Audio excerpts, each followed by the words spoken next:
자, 지난주 설교 보겠습니다. 지난번 설교. 봉인된 문서가 드디어 열렸습니다. 그러자 종말의 구체적인 프로세스가 진행이 시작이 됐습니다.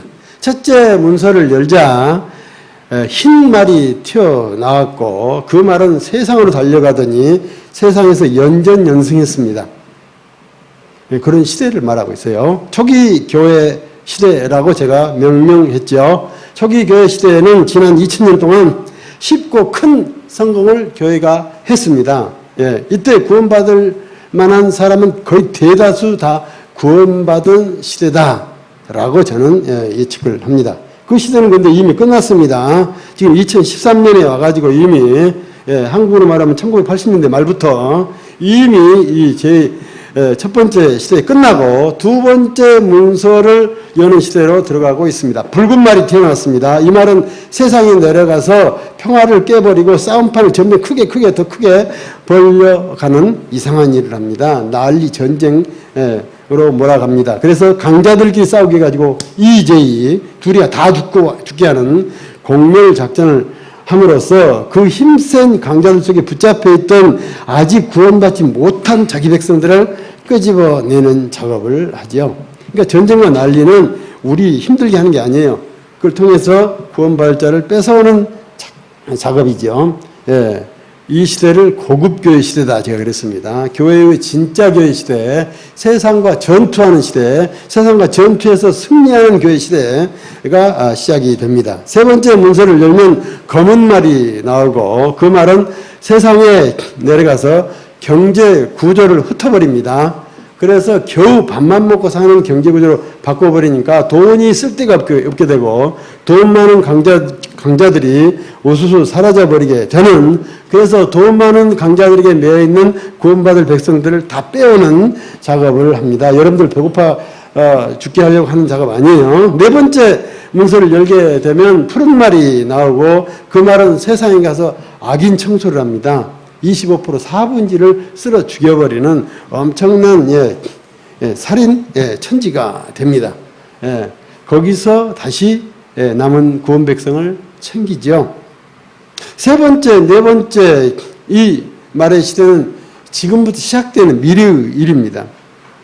그리고 네 번째 문서가 열리게 되면 구체적으로 하나님 나라가 완성되어 가게 됩니다.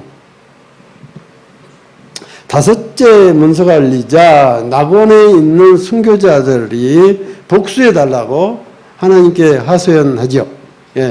땅의 문제만 해결하는 종말 프로세스가 아니라 중간기 상태까지도 관장하고 계신다는 사실을 거기서 명시해 놓고 있죠. 이런 다섯 번째 일은 과거에도 있었고 현재도 있고 미래도 있게 되는 그런 성격의 일입니다. 여섯 번째 문서가 열리자 해와 달이 검어지고 별들이 쏟아지고 태양계 은하계가 다 부서져 버리고 결국은 하늘까지 사라져 버립니다. 창조된 피조물 중에 생명 있는 것은 다 얼어 죽거나 다 죽어 버리고 마지막에 가면 창조의 역순, 맨 먼저 창조했던 빛만 있는 그런 상황이 벌어지게 되죠. 그러나 그 상태에서도 아직도 돌아오지 않고 있는 자들이 있다고 거기에 소개되었죠. 바위 사이로 숨고 도망치는 구원 백성들을 끝까지 찾아가서 마지막 한 사람까지 전원의 구원을 이루시는 그런 작업을 하십니다.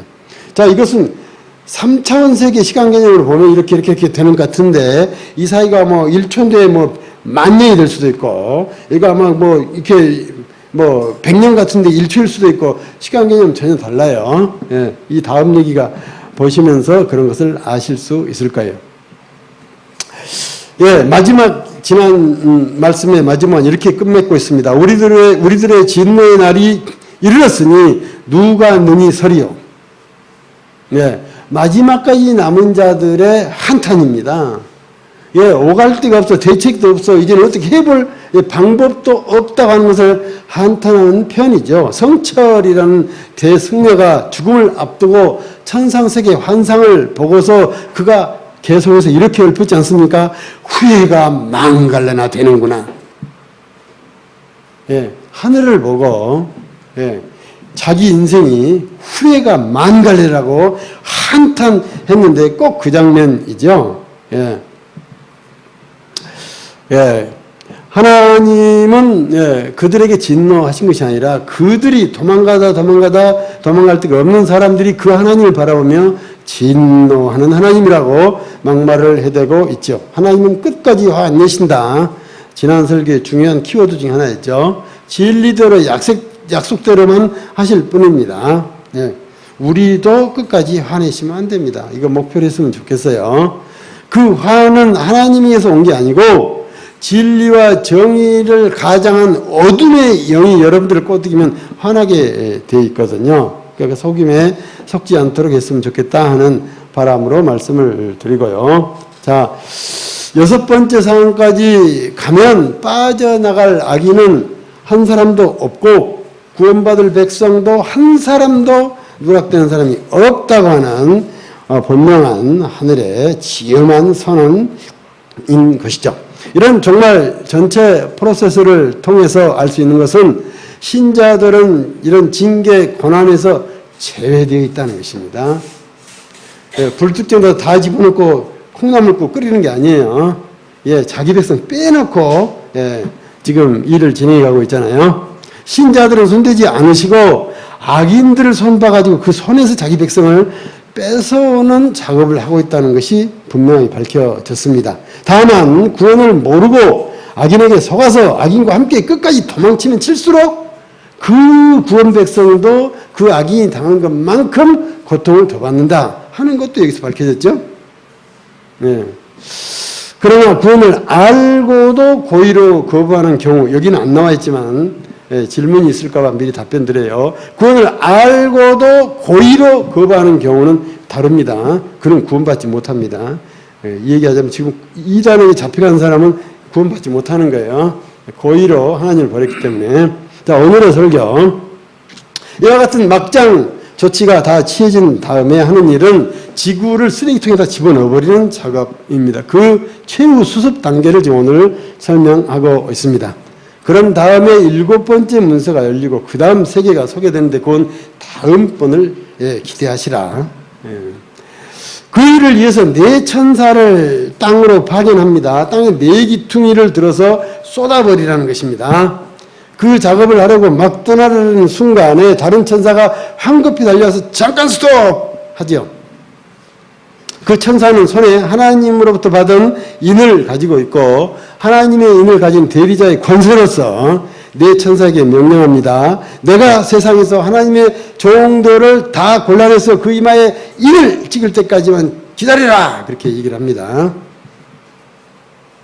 자, 그러고 나서 지금 세 개의 장면이 오늘 말씀에서 소개되고 있습니다. 첫째 장면은 과연 하나님의 종들에게 인을 찢는 장면이 나옵니다.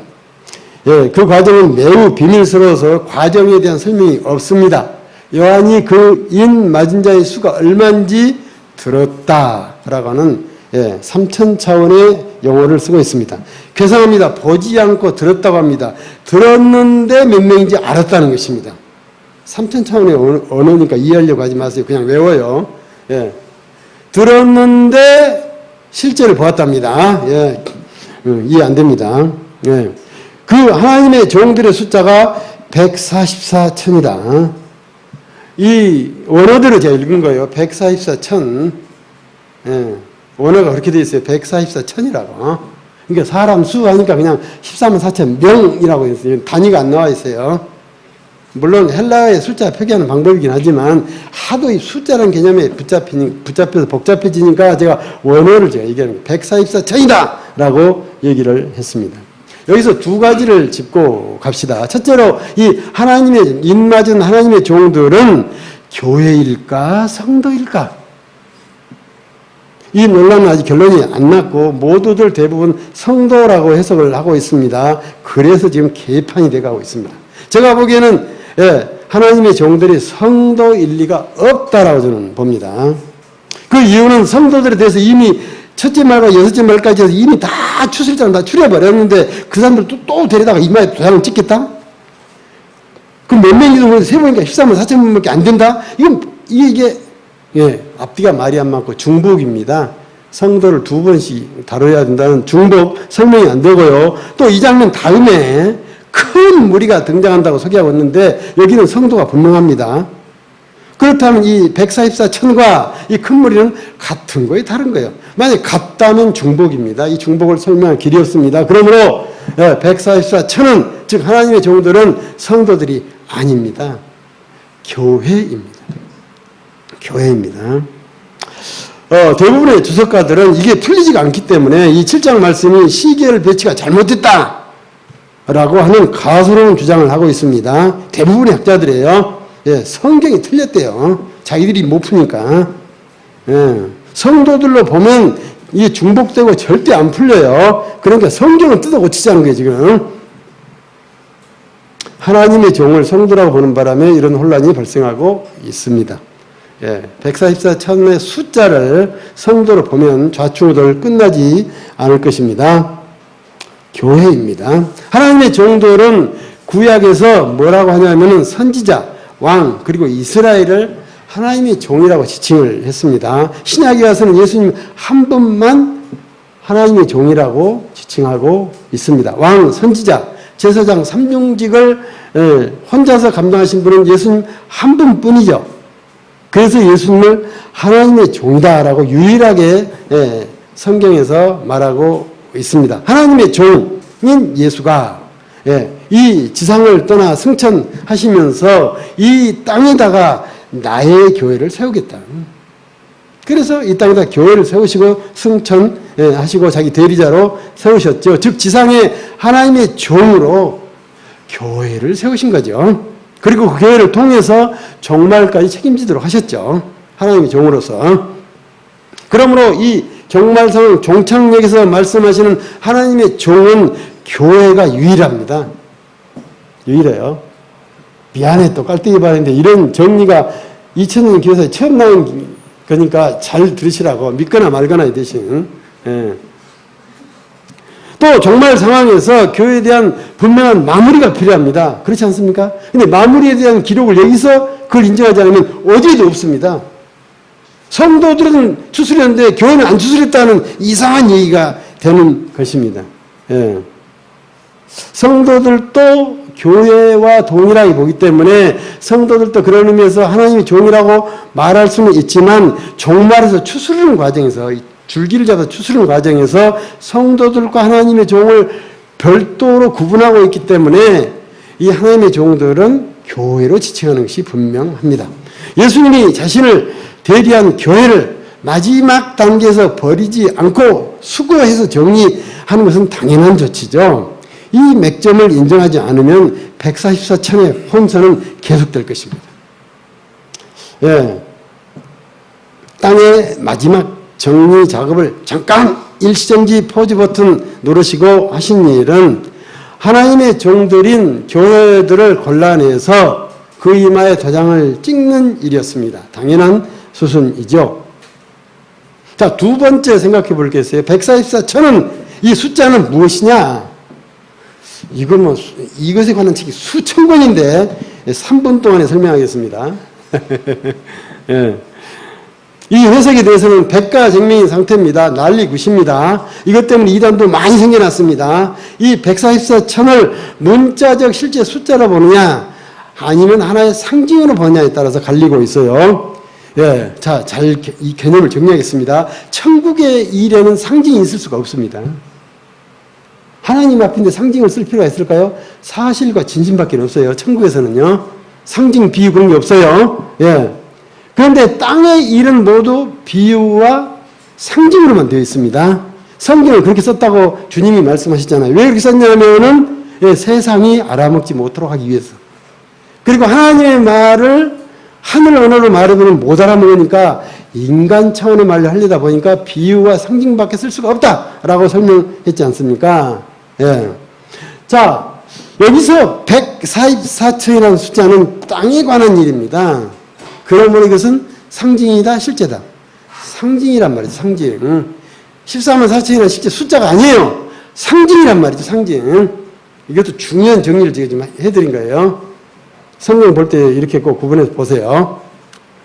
왜냐하면 14만 4천이라는 숫자를 성립시키려면 오늘 성경 내용대로 그 근거가 되는 이스라엘 12지파로 다시 돌아가야 됩니다. 역사가.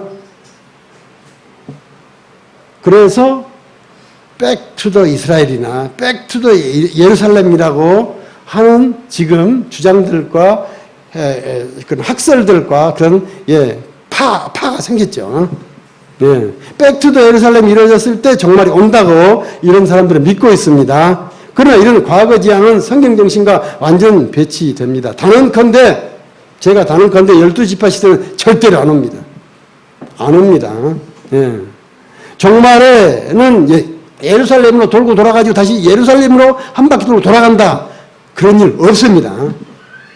제가 믿기로는 그래요. 네. 왜냐하면 지금 이 14만 4천을 성도로 보고 그것을 어떻게 꿰맞추려다 보니까 백투더 예루살렘이 나오고 종말은 예루살렘에서 끝난다라고 하는 이상한 논리를 개발한 거예요. 물론 로마서 11장에 이런 언급이 나오는데 이것은 백투더 예루살렘으로 해석하려고 하는 억지 문자적 해석이다. 그렇게 볼 수밖에 없습니다. 저는 이 주장을 받아들일 수가 없습니다. 과거 지향이나 원점 회귀 그건 성경 정신 아니에요. 이방 모든 종교는 과거 회귀와 원점 회귀로 되어 있어요. 성경은 정말 전진밖에 없습니다. 그래서 이걸 원점 회귀 사상으로 이렇게 윤회론처럼 돌아가다 보니까 이런 학설 주장이 생겨나고 있습니다. 그들이 실제로 구원받을 사람이 14만 4천 명밖에 없다라고 주장하는 것은 현재 인구가 70억이라고 치고 앞으로 내일 온다고 치고 70억을 기준으로 할 때 0.002%만 구원받는다는 것인데 10만 명당 2명 구원받는다는 얘기예요. 여러분 가능하십니까? 다 떨어질 것 같은데. 이 사기입니다. 위협입니다. 이것은. 겁줘가지고 잡아가기 위한 악한 사탄의 수법이죠. 그 대표적인 게 여호와의 증인들입니다. 또 이런 주장을 하는 신학자 이단들 부지기수로 있습니다. 앞으로 이런 주장하는 사람들은 기도 듣지 마세요. 이런 혼선은 144천이 구원받을 성도수라고 이해하는 바람에 생겨난 것입니다. 14만 4천은 성도수가 아니고 교회들입니다. 이것이 교회로 지칭하는 상징으로 보면 문제가 쉽게 풀립니다. 자, 교회로 가봅시다. 자, 그러면 이 14만 4천 개가 교회가 14만 4천 개 뿐일까요? 상징이니까 상징으로 풀어야 돼요. 교회가 14만 4천 개라고 풀면 안 되죠. 두 가지 점을 생각해 봅시다. 먼저 유대교 12지파별로 똑같은 숫자 12,000이 인을 맞았습니다. 지파마다 12,000개 교회가 패스했다는 것인데 무슨 의미일까요? 이것은 하나님 나라에서 반듯한 교회를 정확하게 리스트업해가지고 파악하고 있다는 뜻입니다. 하늘에서 발표했잖아요. 하늘에서. 땅에서 추려간 게 아닙니다. 땅에서 발표를 했습니다. 일방적으로 이미 알고 있는 거예요. 에베소 교회를 첫사랑 교회라고 했잖아요. 최고의 교회다.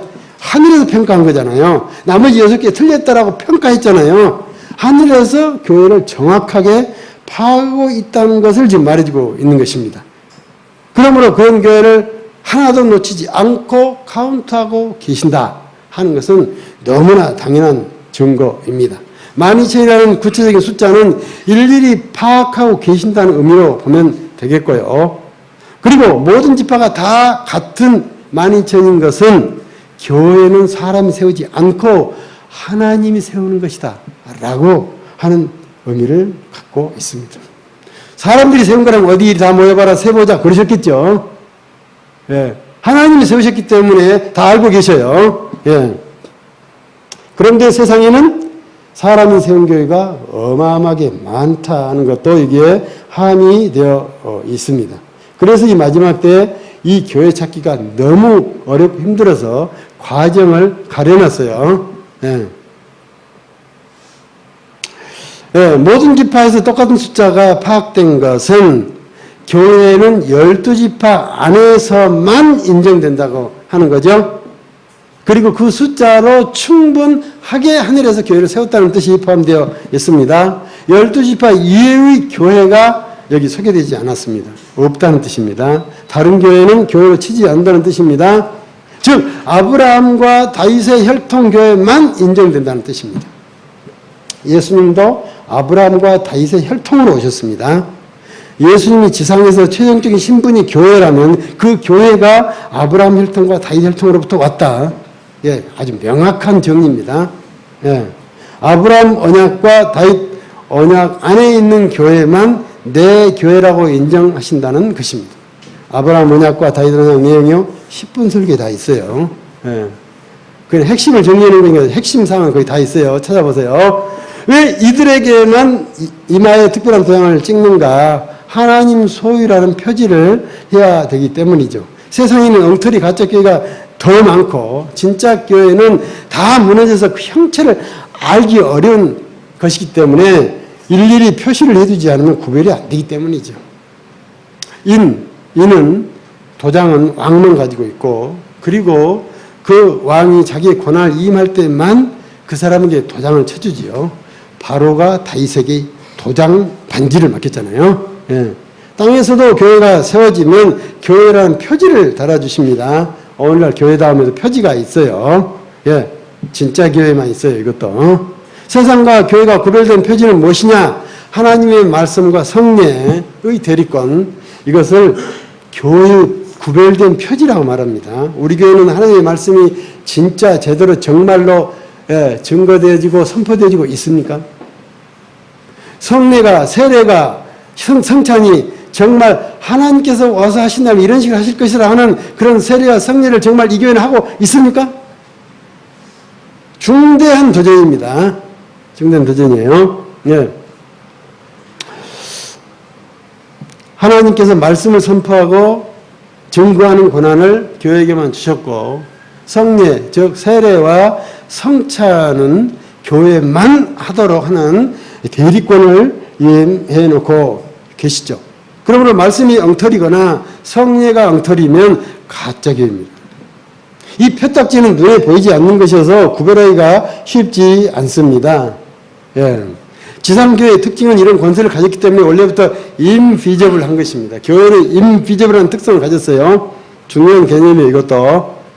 천국에서 그 교회 찾느라고 고생이 할 만큼 인비저블한 특성을 가지고 있습니다. 모이면 윤곽이 드러나도록 되어 있지만 모이면 잠깐만 있다 흩어지면 바로 보이지 않도록 하는 속성을 교회가 가지고 있죠. 여러분들의 주보 보면 조직의 첫 번째 공동의회가 있어요. 거기에 개회로 성립하고 파회로 없어진다. 교회의 특성을 그대로 가지고 있죠. 예. 모이면 공동의회 교회고 흩어지면 교회 아니야. 안 보여. 예. 교회의 특성은 그런 속성을 갖도록 교회 안에 넣어두었죠. 교회 표지가 그런 성질을 가지고 있다는 말이죠. 상설로 있으면 세상에게 노출되고 쉽게 공격이 표적이 되기 때문에 교회를 이렇게 숨겨 놓으신 것입니다. 그런데 지금까지 교회들은 눈에 크게 띄기 위해서 온갖 노력을 다 기울였다. 그래서 유명한 교회 다 쓰러지고 유명한 목사 살아남은 사람이 없다. 예, 이유가 그래서 그런 것입니다. 집중 타격 받으니까. 예. 그러니까 유명한 교회 그 감옥에 갔다 온 목사를 한편으로는 동정에 저게 있긴 있어. 예. 까불다가 죽은 거예요. 말하자면 간단히 얘기하면. 예. 그러니까 교회가 비저블해지면 즉 눈에 띄고 유명해지면 교회의 건물이 커지고 명성을 얻으면 이미 교회 수성은 이런 것이다. 그렇게 생각하세요. 그러니까 여러분들이 교회를 키워보자, 큰 건물 지어보자, 유명한 교회 만들어보자, 죽으려거든 하세요. 죽으려거든 하시라고. 그래서 교회들이 맥을 못 쓰고 다 사라졌습니다. 종말의 아침에 찾기가 어려울 만큼 저 바다 속에 빠져 있고, 어디지? 저 숲속에 빠져 있고, 바다 속에 지금 빠져 있고, 막. 예? 거기가 지금 찾고 있잖아요. 지금 이 장면에 지금. 예. 교회다움은 그래서 홍보를 안 합니다. 일부러 안 합니다. 유명해지기 싫어서. 유명해질 길을 처음부터 차단하고 가고 있습니다. 교회다움은 상설 사무실이 없습니다. 장소적 교회가 아예 없어요. 여기는 주일만 모여도 흩어지면 끝입니다. 왜냐하면 형태가 없는 보이지 않는 PC를 실제 교회라고 하는 개념을 우리는 인정하고 있기 때문이죠. PC가 사실상의 교회 활동이다 라고 저희들은 인정하고 있습니다. 필요할 때 잠깐 모여서 일 보고 흩어집니다. 일 있을 때만. 예. 교회가 문서를 기획하고 행정할 일이 없다고 우리는 우기고 있습니다. 필요하면 잠깐 하고 필요한 일만 잠깐 하면 돼요. 그리고 각자가 할 수 있으면 하면 돼요. 예. 그 연장선상에 모바일 처치가 있어요. 흩어져서 교회다움이 이 본부가 없어져 버리는 것 같은 그림입니다. 자, 교회다움은 과연 하나님의 소유 도장 맞기에 마땅한 교회입니까? 아닙니까? 과연 교회다움은 아브라함의 언약과 다윗의 언약 안에 있습니까? 밖에 있습니까?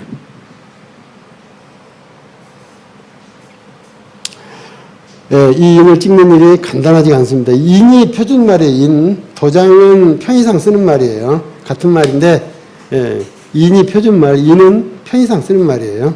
예, 상식으로. 그럼 교회들이 형체도 없이 예, 땅과 바다와 숲속에 처박혀 있죠. 고급 교회는 세상에서 전투하는 교회고 전투하다가 장렬하게 사라지는 없어지는 교회입니다. 예, 끝까지 버티는 교회가 아니에요. 개념을 빨리 바꾸세요. 예. 지금 그 교회를 시체더미 속을 헤집고 다니면서 지금 하늘의 천사가 지금 찾아내고 있습니다. 교회는 정말 가까우면 올수록 이런 험난한 길을 가게 됩니다. 종말이 가까워지면 교회가 성도들보다 먼저 넘어지고 교회가 세상의 공격 위험에 훨씬 더 노출되어 있다고 하는 사실입니다. 실제로 교회가 성도 개개인과 비교할 수 없을 만큼 더 취약한 것이 사실이고 그것을 잘 아셔야 됩니다. 교회가 무척 해악합니다. 취약합니다. 예. 거기다가 성도들은 교회에 아주 무책임하죠. 거기다가 교회는 한없이 약한 모습을 하고 있습니다. 또 적은 교회를 집중적으로 공격합니다. 3중고, 4중고를 겪고 있죠. 교회를 무너뜨려야 그 다음에 성도들을 잡아먹을 수 있으니까. 그래서 교회를 무너뜨린 첫 번째 공격은 목사입니다. 예, 목사예요. 예. 그러므로 교회, 목사, 성도 중에서 가장 취약한 존재는 가장 이용한 존재는 목사입니다. 민목사, 이목사입니다. 그래서 목사가 제일 욕을 많이 먹죠. 그 다음에 교회가 욕을 먹죠. 그 다음에 성도들이 욕을 먹는 것도 이런 공격 순서 때문에 그렇습니다. 성도들이 목사보다 더 잘났기 때문 아니에요. 착각하지 마세요. 예. 목사 넘어뜨리면 성도는 차로 졸치기니까. 예.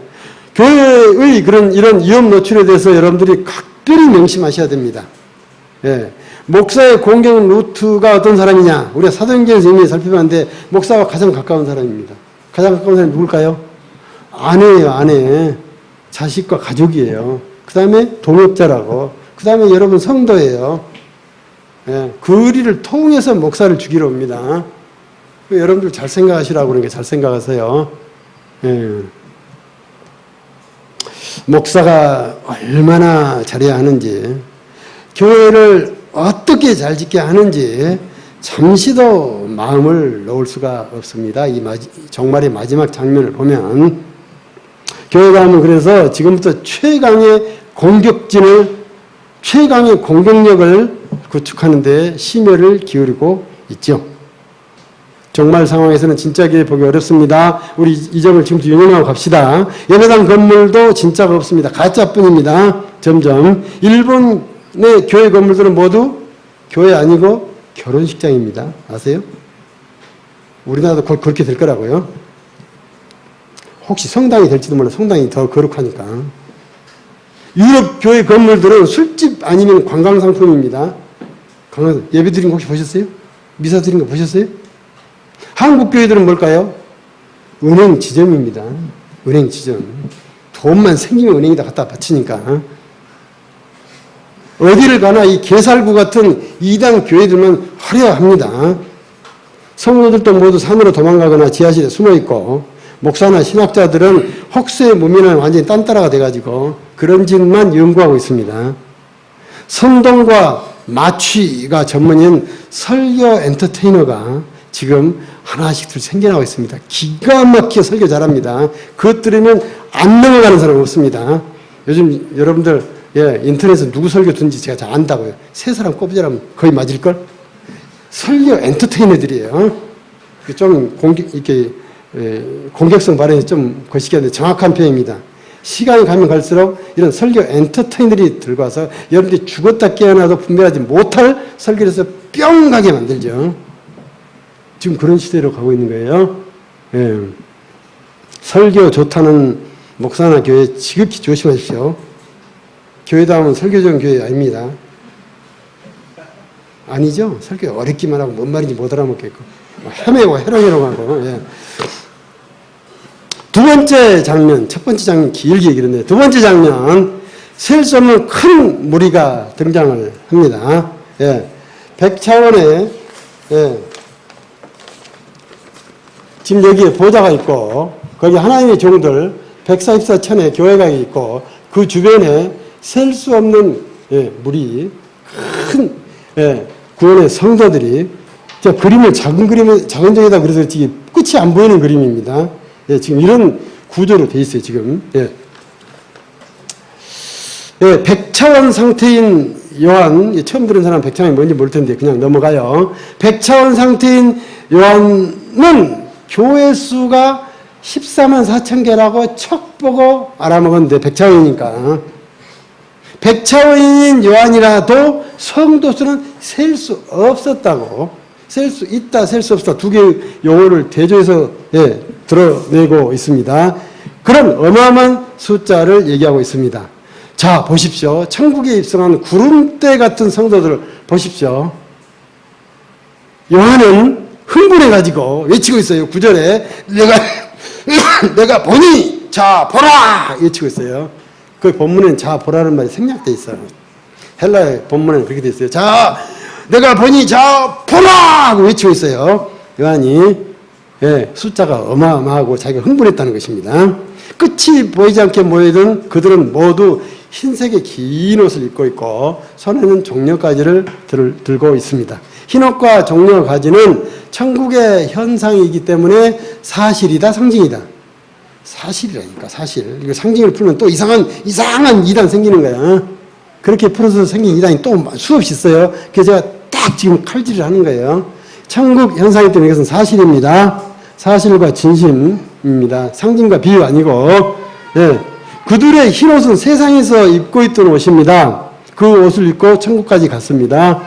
그 옷은 구원 백성의 표지입니다. 천국 입장권입니다. 그들은 자기 입던 옷을 세상에서 예수의 피에 빨았더니 하얀 옷이 됐다고 오늘 말씀에서 분명히 얘기하고 있습니다. 종려가지는 굉장한 의미를 가지고 있는 것 같지만 성경에 단 두 번밖에 안 나옵니다. 이 장면하고 예수님 예루살렘 성 입성할 때가 두 번밖에 안 나와요. 별거 아니에요. 근데 종려가지를 예수님 입성할 때 흔들었던 그 기분으로 예수님 보면 흔들어야지라고 지금 천국에까지 왔던 구원 백성들이 표할 수 있는 최대의 성의로서 종려가지를 들고 왔다. 이렇게 정리를 해야 이 상황이 깨끗하게 정리가 됩니다. 성경학자들 모두 흰옷은 정결을 상징하고 종려가지는 승리를 상징한다. 무슨 얘기인지 알아들을 수가 없어요. 괜히 갖다 붙이느라고. 천국에서는 상징이 없기 때문에 또 인간이 천국 수준의 어떤 정결과 감사를 표현할 길이 없기 때문에 거기서 정결과 감사를 어떻게 표현해 보겠다. 말이 안 됩니다. 말이 안 돼요. 우리 교회는 그래서 사실과 진심으로만 언행하자 약속했죠. 이런 깊은 뜻까지 살피고 있다는 것 이해해 주십시오. 그리고 잘해 주시길 바랍니다. 흰옷은 실제 흰옷이고 종려가지도 실제 사실입니다. 그러니까 다른 뜻으로 달려가지 마십시오. 그들은 보좌 앞과 어린 양 앞에서 그렇게 들고 찬양했습니다. 찬양. 여러분들이 지금 쓰는 일반 용어 찬양이 아니라 저 지난번에 설명했던 찬양과 경배, 그 찬양을 얘기하는 거예요. 찬양을 했습니다. 일종의 천국 입성 신고식이죠. 여러분들이 천국이라면 이렇게 한단 말이죠. 땅에서 올라온 이들이 아는 것이라고는 구원 하나밖에 없어요. 천국 본 적 없으니까. 그래서 그들은 구원해 주신 주님을 찬양했습니다. 찬양. 그랬더니 24장로 천사들이 나서가지고 아멘, 경배, 아멘, 그렇게 리스판스, 반응을, 대꾸를 합니다. 이것은 해석하자면 이들에게 구원 백성들의 천국에서의 찬양 방법을 바로잡아주는 내용입니다. 너희가 말하는 구원 정말 그래 맞아. 그래서 아멘이라고 했어요. 그런데 하나님을 찬양할 주제가 구원만이 아니지.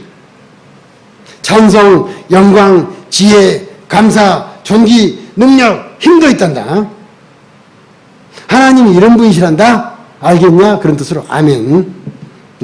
두 번째 아멘을 하고 있습니다. 그래서 이 뒤로 성경을 자세히 보십시오. 구원 가지고 찬양한 예가 안 나타납니다. 그 뒤로는 천국 구원 백성들의 찬양은 구원만 찬양하지 않아요. 구원을 아예 찬양 안 해요. 나머지 영광, 찬송은 좀 그런 걸 하죠.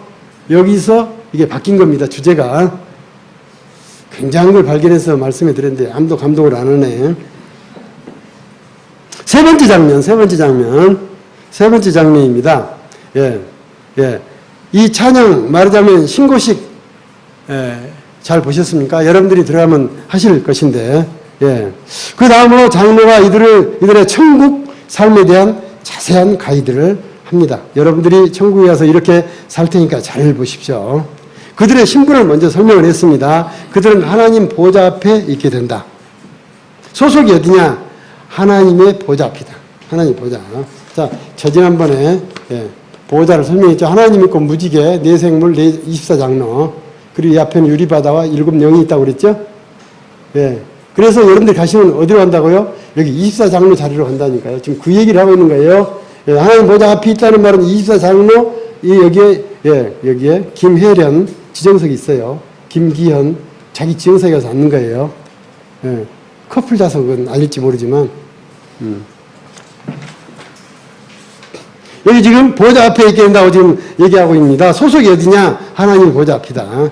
24장로석이다. 그걸 분명히 얘기하고 있고요. 그런 신분을 가르쳐 준 다음에 천국에서 사역, 신분과 사역 두 개 중요한 거 잊지 마세요. 천국에서 사역은 무엇이냐? 즉 할 일이 뭐냐? 밤낮 하나님 섬기는 일이다. 여기서 하나님을 섬긴다는 것을 자꾸 지금까지 모든 신학자들, 설교가들이 하나님을 찬양하고 예배한다고 얘기하는데 아니에요. 너무 힘들어. 재미없어. 심심해. 천국이 그렇게 심심하고 단조로울 거면 뭐 별거겠어요. 아닙니다. 분명히 아닌데 제가 지금 설명할게요. 자꾸 그러니까 신앙생활 제일 중요한 게 뭐예요? 예배다. 찬양이다. 그렇게 가르쳐놨다고. 아니라고. 그렇습니까? 신앙생활 제일 중요한 게 예배입니까? 찬양입니까? 자꾸 지금 이게 한쪽 쏠림 현상이 벌어지는 게 아닌 건 아닌데 쏠림이라고요. 자, 그때는 이미 인간색이 없어져 버렸습니다. 인간색이 없어요, 지금. 그래서 인간세계가 주제 아닙니다. 인간세계를 두고 중보 기도할 일도 없어요. 천국에 이 사람 말고 인간이라는 건 없으니까. 섬기는 일은 뭐냐? 하나님과 사랑하는 일이다. 하나님과 사랑하는 일. 이것은 단순한 남녀 간의 사랑놀이가 아닙니다. 하나님의 핵심적인 일을 함께 한다는 뜻입니다. 그것을 사랑이라는 천상 용어로 표현한 거예요. 하나님과 한시도 떨어지지 않고 함께 일한다는 뜻입니다. 하늘의 주역으로 가는 거예요. 주역. 저 기둥에 앉아있다가 부르면 호루라기 불면서 찬양 경배하는 그런 존재가 아니라 하나님과 항상 함께 앉아서 온 천하 만물 은하계 무슨 개까지 다스리는 일을 하나님과 함께하는 그런 존재들이시라고 여러분들이. 자, 무슨 얘기가? 하나님이 인간을 지신 목적은 당신께서 사랑할 대상을 만들기 위함이었죠. 그런데 인간이 죄로 인해서 하나님 품을 떠나버렸고 이제는 천국으로 들어온 바람에 그 원래 자리로 들어왔죠. 벌써 에덴 동산에서 죄를 지었죠. 그래서 결국 애굽 노예가 됐잖아요. 그래서 가나안 들어가가지고 천국으로 들어갔는데 다시 죄를 지으니까 바벨론 노예, 이스라엘 망하고 유다 망하고 그래서 예수님 오셔가지고 다시 하나님 나라 만들었잖아요. 다시 세상 노예로 추락했어요. 그래서 이제 새하늘 새 땅으로 지금 구원주께서 재림주 오셔서 데려가셨습니다. 그래가지고 하는 건 뭐냐? 이때 가가지고 창세기 2장 25절에 눌러놨던 포즈, 일시정지 포즈를 다시 눌러서 다시 돌리기 시작하는 것이 바로 이 장면입니다. 그러니까 창세기 2장 25절에서 포주 상태에서 오늘 이 장면까지 지금 포주 상태입니다. 예, 창세기 2장 25절은 뭔지 10분 설교 가서 보세요. 거기 천국을 만든 천국 역사를 가다가 뒤에 들으니까 스톱! 그렇고 포주 상태다. 여기서 다시, 예, 천국 역사가 계속되는 장면에 지금 와 있는 것입니다. 그러므로 하나님 섬기는 일의 주제가 뭐라고요? 하나님과 우리가 사랑하는 거예요. 사랑하는 거라니까요. 우리가 하나님의 애인의 자리에 돌아가는 거라니까요. 그 연애와 사랑은 사랑 놀이가 아니고 하나님의 전체 통치를 함께하는 일이라니까요. 이해가 됐어요? 정리됐어요? 예. 자, 이렇게 하는 하나님의 애인의 사는 환경과 여건은 어떻게 되는지, 예, 설명했습니다. 첫 번째, 계시자께서 이들 위해 장막을 쳐주신다. 장막을 친다고 하는 것은 동거한다는 뜻입니다. 성막이 막으로 되어 있잖아요. 막으로. 거기는 여호와께 찾아오셔서 너희와 함께 동거한다는 의미로 성막 생활을 했던 것을 천국에서 이제 필요 없이 같이 살도록 하는 신방을 찾아준다는 뜻입니다. 신방을. 교회는 한 몸이기 때문에 하나님 앞에서는 한 사람입니다. 우리가 한 사람, 하나님과 교회라는 한 사람, 두 사람이 하늘에서 만나서 동거하고 그 동거는 영원한 동거입니다. 하나님은 이렇게 하고 싶으셔서 천지창조하셨고 그렇게 하고 싶으셔서 그동안 수천 년 동안 인간 구원을 한 번도 포기한 적이 없이 했다가 종말까지 기어이 오셔서 기어이 자기 애인을 데려다가 이 일을 다시 이제 이때에다 붙여가지고 다시 그 역사를 시작하고 있는 것입니다. 그러므로 이건 특별 조치가 아니고 당연한 조치예요. 그러니까 여러분 감격하지 마세요. 감사하지 마세요. 감사하지 마세요. 감사할 일이 아니라고. 예를 들어볼까요? 여러분들이 재벌집에 며느리 시집 갔어. 그랬더니 1억짜리 반지를 줬어. 그럼 날마다 반지 보고 눈물 흘리고 감사하다고 시아버지한테서 하루 10번씩 얘기할 거예요? 이게 치사한 일이라고, 촌스러운 일이라고, 에이, 째째한 일이라고. 안 그렇습니까? 이제 그 재벌 부가 전부 내 손아귀에 들어갔고, 그 재벌의 가문의 영광이 전부 내 건데, 뭘 1억짜리 반지에 날마다 눈물 흘리고, 우리 시아버지 고맙다 그러고, 나 시집 잘 왔다고 친구들한테 자랑하냐고. 웃기는 일이 웃기는 일. 지금 그런 얘기예요. 그걸 잘 누리고, 그런 식으로 잘 사는 것이 지금 문제지. 그걸 감사하는 게 아닙니다. 그래서 구원 감사 끝났어요. 거기서. 두 번째로 줄이지 않게 해주신대요. 세상에서는 먹고 마시고 뭐 소유하는 것에 그냥 이를 갈고 눈 부리켜고 할지 못할지 악한지 나쁜지 째째한지 치사한지 별걸 다 했는데 여기서는 그럴 일 할 일이 없다. 그런 얘기죠. 할 일이 없어요. 또 목마르지 않게 해준다고 합니다. 먹고 사는 일보다 더 간절한 것이 무엇입니까, 여러분들은? 여러분들 소원 있죠? 목표 있죠? 예, 또 욕망 있죠? 탐욕 있죠? 그걸 위해서, 예, 더 할지 못할지 피 터지게 싸우면서 살아왔지 않습니까? 그래도 잘 안 돼서 불행과 불만의 삶을 살았죠. 천국에서 이런 일 아예 없다, 아예 없다. 모든 경쟁 요소 아무것도 없다. 아예 욕망이나 목표를 가질 이유가 없다. 그런 세상이라고 하는 것을 말해주고 있습니다. 또 세 번째로 해와 뜨거운 것에서 상함을 입자한다. 상함을 입자한다라고 얘기를 하고 있습니다. 자, 세상에서는 어떤 상함과 피해를, 예, 강력한 공격에 의해서 죽기 하며 살기로의 그런 피해와 고통을 당하셨습니까? 실패, 좌절, 자존심 상함, 바보 취급, 어처구니없는 일, 부도, 낙방, 매 맞고, 야단 맞고, 욕 먹고, 뭐 그러셨죠? 세상 사니까.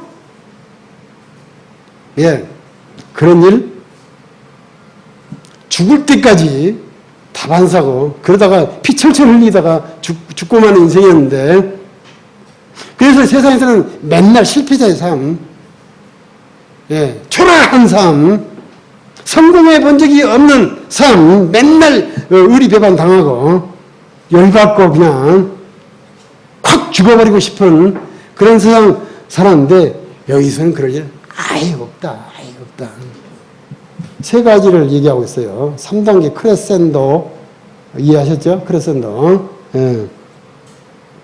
왜 이렇게 되는가 하면은 또 설명하셨습니다. 어린 양인 예수님이 목자가 되어주기 때문이다.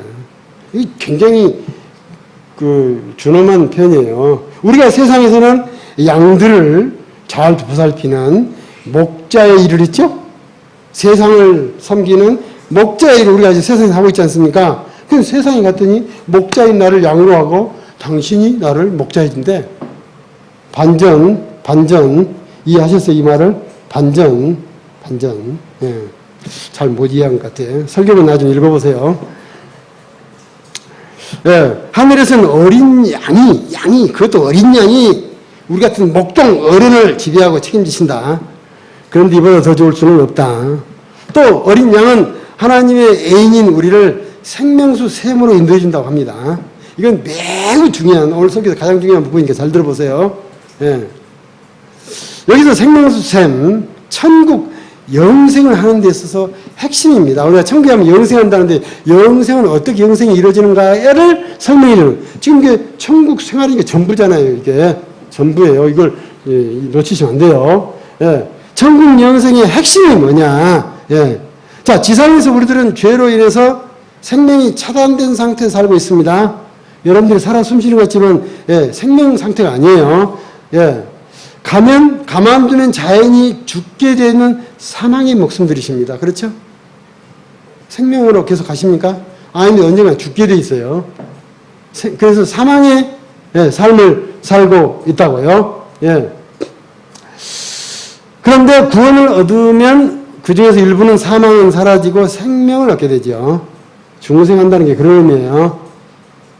정리가 잘 되시나 모르겠네. 시간이 없어서 그냥. 예. 생명을 얻게 되고 그 생명은 천국에 가서야 실제의 생명을 얻게 됩니다. 세상에 살 때는 긴가민가하고 사는데 죽으면 낙원이라는 데 가서 진짜 영생인 것 같은 삶을 살다가 종말이 되면 진짜 천국 가서 진짜 생명 으로 살게 됩니다. 세 가지 생명을 이해하셨나요? 그 죽음이 생명에 삼킨 바 되면 우리를 잡고 있는 음부 세계는 떠나가 버리고 낙원으로 자동 꼴이 나게 되는데 거기서 아직 온전한 생명은 아닙니다. 생명의 원천인 천국에 하나밖에 없는 생명샘, 생명수가 나오는 그 샘에 딱 잭이 꽂혀야만 진짜 생명이 되는 것입니다. 이 생명을 영생이라고 한다. 천국 생명이라고 한다. 지금 구조적으로 이해가 되셨습니까? 영생, 천국 생명이라는 것에 대해서 생명수 샘이 그런 것인데 지금 최초로 천국의 비밀을 이 말씀 여기서 지금 밝히고 있어서 매우 중요하고 매우 흥분되는 부분입니다. 생명수 샘으로 인도하시고 어떻게 보면 인간에게 있어서 최대의 비밀이다. 여기가 최대의 비밀. 여기서 인도한다고 하는 것은 그동안 수천 년, 수만 년 혹은 수억 년 하늘 시간이니까 알 수가 없어요. 닫아뒀던 그 비밀문을 이제야 처음으로 천국에서 연다는 뜻입니다. 여러분들만을 위한 오직 하나의 잭. 영생은 이때 가서야 비로소 열리는 유일한 비밀문입니다. 천국 비밀 이제 다 밝혀졌어요. 천국 비밀. 불신자들은 사망에 뿌리하고 있기 때문에 사망을 찬양하고 사망을 그리워하고 사망을 미워합니다. 그 사망 신학도 있어요. 사망 철학도 있어요. 그들이 죽으면 사망이라는 이름의 저승사자가 자동으로 데려갑니다. 그때서야 실상을 알고 두려움에 떨고 뒷발걸음 치지만 뒷길이 없습니다. 그러나 구원 백성들은 죽음을 찬양하지 않고 천국과 영생을 소망합니다. 뭔지는 모르지만 아리까리한 긴가민가한 그런 천국과 영생을 소망하면서 삽니다. 그래서 신자가 죽으면 생명이 찾아오지요. 천사가 와서 여러분들의 영혼을 낙원으로 모셔가는 것입니다. 전혀 다른 길. 그리고 여기서 가면 생명수 샘. 이제 끝날에는 오늘 말씀처럼 낙원에서 꺼낸 생명들을 생명수 샘에다가 코드를 꽂아서 영생의 조건을 갖춰주면 이제 우리는 천국 그리고 이 지상 끝. 왜 샘일까? 샘이라는 샘을 사용하실까? 이것도 좀 생각해 봤어요. 성경에서 물은 하나님의 은총과 생명을 상징합니다. 광야에서 물은 그 생명과 직결되는 것이었죠. 물이 있으면 살고 물이 없으면 죽고, 그래서 광야 생활에서 물과의 싸움이 그치지 않았죠. 쓴 물을 단물로 바꿔줬다. 이것은 죽음에서 생명으로 하나님께서 새 생명을 줬다는 뜻입니다. 구원을 이런 식으로 설명하셨죠. 구약에서는 우물을 돈을 주고 샀습니다. 우물이 생명이니까. 물이 아니라 생명이니까. 그러나 우리는 그 생명수를 공짜로 얻었죠. 이 차이도 이해가 되시죠, 이제. 또 하나님은 구원 백성들의 눈물을 마지막에 보니까 씻어주신다고 말하고 있습니다. 눈물은 주로 인간관계와 이해관계에서 발생을 합니다. 죄성 때문에 흘린단 말이죠. 그런데 영생의 천국 삶에서는 이런 일이 전혀 없어요. 영생이 영락하는 그런 상태이기 때문에 그런 울 일이 전혀 없습니다. 자기 이익 때문에 안가는 일 있을 수 없죠. 다른 사람에게 긍휼 지심을 베푸느라고 눈물을 흘릴 일도 없습니다. 왜냐하면 그렇게 도울 사람이 한 사람도 없으니까. 기뻐서 울 일도 없습니다. 하늘 일보다 더 감격이 있을 수가 없으니까. 타인의 죽음 때문에 울 일도 없습니다. 아무도 안 죽으니까. 재앙을 당하지 않고 혹사를 당할 일도 없고 억울한 차별 대우를 당할 일도 없고 포로로 잡혀가거나 부당한 대우를 받을 일도 아예 없습니다. 울 일이 없어요. 후회 때문에 울지도 않고 잘못을 용서받았다고 해서 울 일도 없습니다. 천국 삶은 그런 삶입니다. 천국에서 사는 자는 자기 감정 전혀 중요하지 않습니다. 예. 감정을 초월해버리니까. 예. 우리도 천국 삶을 살겠다고 한다면 자기 감정을 초월할 수 있었으면 좋겠다. 자기 감정 내세우지 않기를 연습했으면 좋겠다. 어려운 일인데 한번 도전해봤으면 좋겠다. 우리는 그런데 천국 삶이 보장돼도 불구하고 감정을 내세우다 보니까 무차별로 날마다 난사하고 있다. 죽어버려라 그러고 난사하고 있다. 좀 생각해보자 그것도. 천국 삶. 오늘 천국 삶을 봤으니 정신 차리시고 채신머리를 지키면서 멋지게 사시기를 바랍니다. 멋진 인생 사십시오. 기도하겠습니다.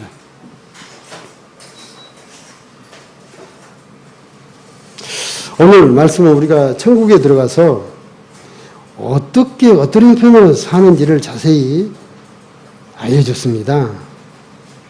자부심 만만이지 않으신가요? 안심 만만이지 않으신가요? 뭐 부를 거 없지 않습니까? 그래서 여러분들은 지금 어떤 기분이십니까?